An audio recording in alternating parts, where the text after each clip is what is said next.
Education is power. It gives you a pen to write your own future. My adoptive father told me that. He worked for the post office as a labor custodian, which meant janitor. And he told me that his dream for me was for me to go to college. My father was injured and disabled in a motorcycle accident, and my mother died when I was 5 years old. And after that, Dad didn't feel that he could take care of me by himself. And so I went on to live in another household within the family. I was adopted. My new parents gave me a new last name. So looking back at this, I think I felt a lack of power. I felt a lack of control over my own destiny. And not that I had those words in my head, right, at age 5. But I did have in my head the awareness that the adults in my new home had things. I'm talking about degrees, careers, and power. And I knew I wanted all 3 of those things. And so I became a nerd. Also, I was not really good at sports.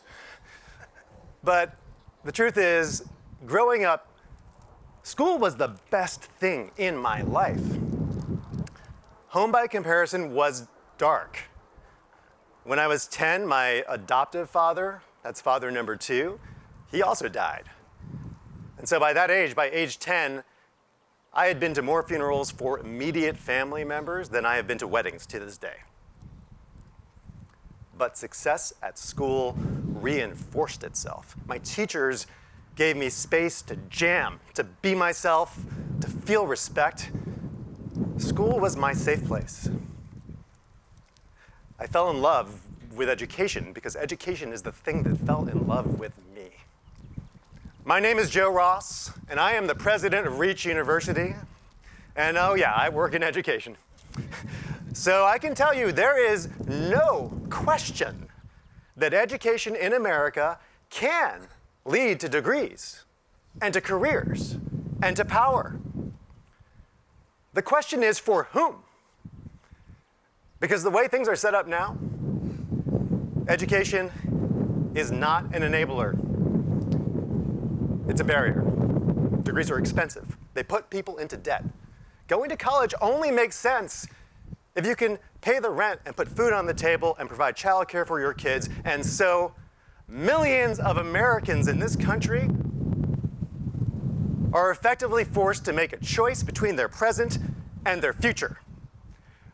They're forced to choose between a job and a degree. And for better or worse, that degree, that piece of paper, still matters. I mean, we have medical assistants in this country who, with that piece of paper, could be nurses, but are not. We have janitors in this country who, with that piece of paper, could be office managers, but are not. And we have over 1 million classroom aides and assistants in this country who, with that piece of paper, could be teachers, but they are not. And let me tell you, this hurts all of us. Because today, 5 million students, at least in this country, will walk into schools where the classrooms do not have a permanent teacher. And the thing is, this is crazy. Because in those same buildings are the adults who could be those teachers if they had that piece of paper. Classroom aides, special education aides, English language aides, coaches. These adults each share the same story. At some point, each of them chose a job instead of a degree. What if nobody ever had to make that choice? What if your job led to your degree and not the other way around? You could turn your job as a classroom aide into a bachelor's degree in teaching, double your salary, and become the great teacher that so many students in your community need.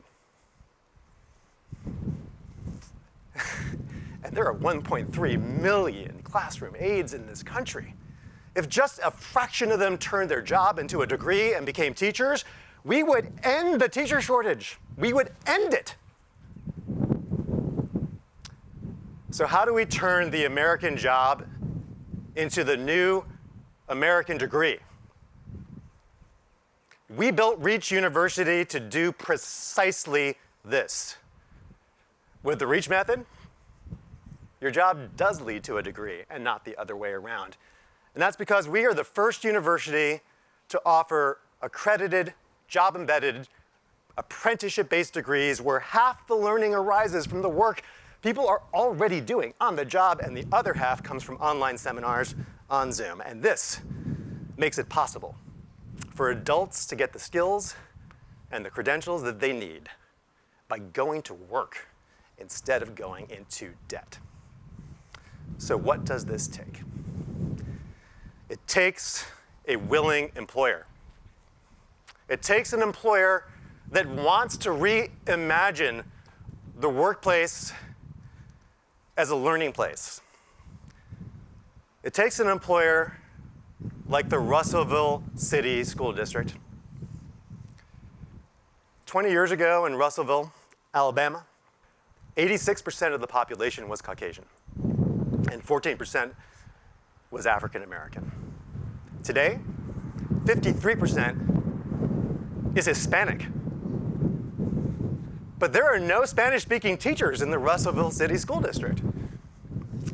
So the district hired Elizabeth Alonzo, who grew up in Russellville, who speaks Spanish as her first language, and who had gone to the local community college and earned her associate degree. But that associate degree had not yet led to a career. It had led to odd jobs here and there.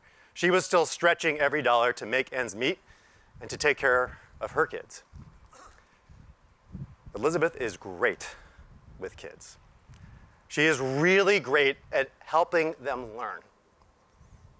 But she didn't have that piece of paper. She didn't have that degree that qualified her to be a teacher. So when the Russellville superintendent hired Elizabeth as a classroom aide, as an English language aide, he told her, you can turn that associate degree of yours into a bachelor's degree by working here, because we partnered with Reach University. So 1 year ago, Elizabeth took that job and she enrolled in Reach. Today, she is a classroom aide in the 2nd grade. 1 year from today, she will have her bachelor's degree, and she will be a teacher. Yeah, you can clap for that. Not only that, she will be the first bilingual teacher in Russellville, Alabama, ever. Okay, clap for that too. Look, Elizabeth is not alone. I have personally been to community college capstone courses. These are the courses where students are about to graduate. And I always ask them, how many of you would, if you could, take a job, or let's say, transfer into a job, where that job led to your bachelor's degree instead of going the traditional higher education route? 100%. I'm not kidding you, 100%. Like clockwork, they raise their hand every single time. Do you know what this means? It means there is not a labor shortage in America. There is an imagination shortage. Employers everywhere, not just K-12 employers, but employers everywhere need to reimagine the workplace as a learning place. This is exactly what the Seneca family of agencies is doing right now. For years, this social service agency had contemplated dropping their BA requirement for entry-level hires. But until now, they didn't know how. They didn't know how else to screen for the grit and the determination that they sought in their talent pool. But then Seneca partnered with Reach, and now a job at Seneca leads to a bachelor's degree, and Seneca is recruiting for the first time directly from community colleges and even from high schools. Why does this work? Because education is power, and everybody knows it. And when a job leads to a degree, to a career, and to power, the power of self-determination, we won't have a labor shortage in America. We won't have an opportunity shortage or an imagination shortage in America. Instead, we will bring to life the American dream in America for the, you could say, for the first time for more people than ever before. Thank you.